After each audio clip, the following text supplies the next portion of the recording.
Halo teman-teman, perkenalkan aku Angel, dan hari ini aku mau bahas apa aja yang aku lakukan ketika diserang oleh anxiety dan overthinking. Mungkin sebagian dari kalian juga pernah, bahkan sering merasakan cemas, overthinking tentang hal-hal kecil, atau mungkin sampai merasakan gejala anxiety yang semakin parah. Pokoknya, pikiran kita tuh rasanya kayak browser yang buka 100 tab sekaligus. Nah, di sini aku akan bahas beberapa hal sederhana untuk membuat pikiran jadi lebih tenang. Dan ini udah aku coba lakukan ya. Kalian harus coba juga.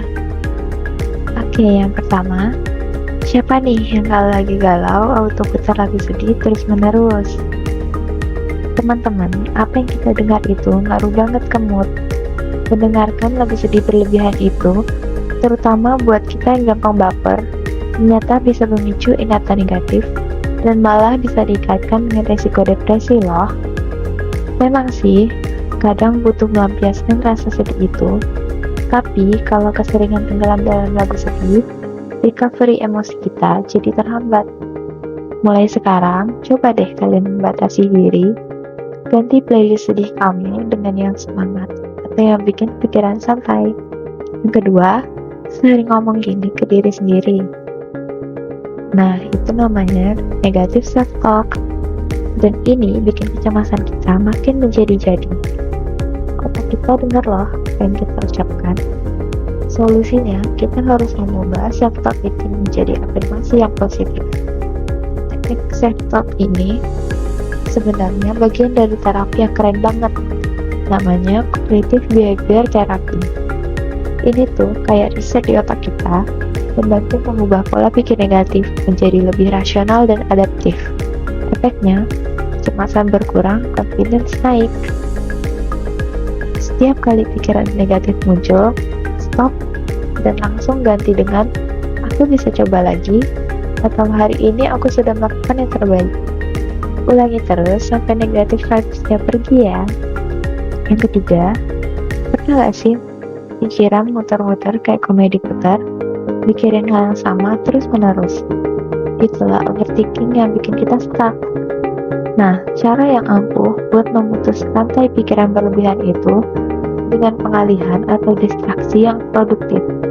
Kita kasih kerjaan baru ke otak, mengalihkan perhatian ke aktivitas lain, bahkan yang simple banget kayak mandi, beres-beres kamar, simple workout. Itu efektif banget loh. Kenapa? Karena ini kasih jeda ke otak biar fokus ke hal yang nyata dan kita bisa kontrol, bukan ke hal-hal yang belum terjadi. Jadi kalau overthinking menyerang, langsung berdiri, ambil sapu, lipat selimut, atau cuci muka. Alihkan cemasmu menjadi gerak. Yang keempat, di TikTok banyak banget konten yang bisa memicu self-diagnosis. Kita jadi gampang banget ngecap diri sendiri kayak, wah jangan-jangan aku kena ini.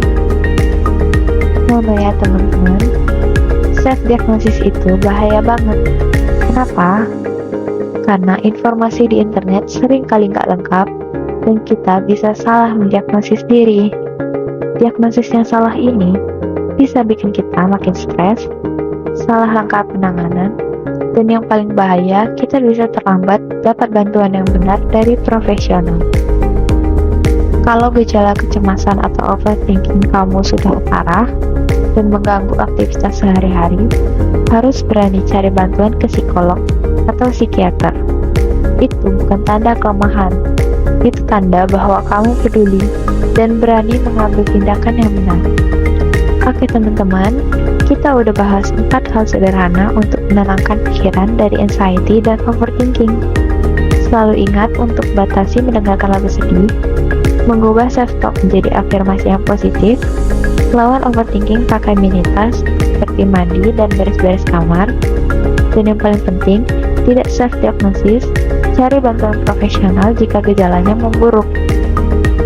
Perjalanan kesehatan mental itu maraton ya teman-teman, bukan sprint.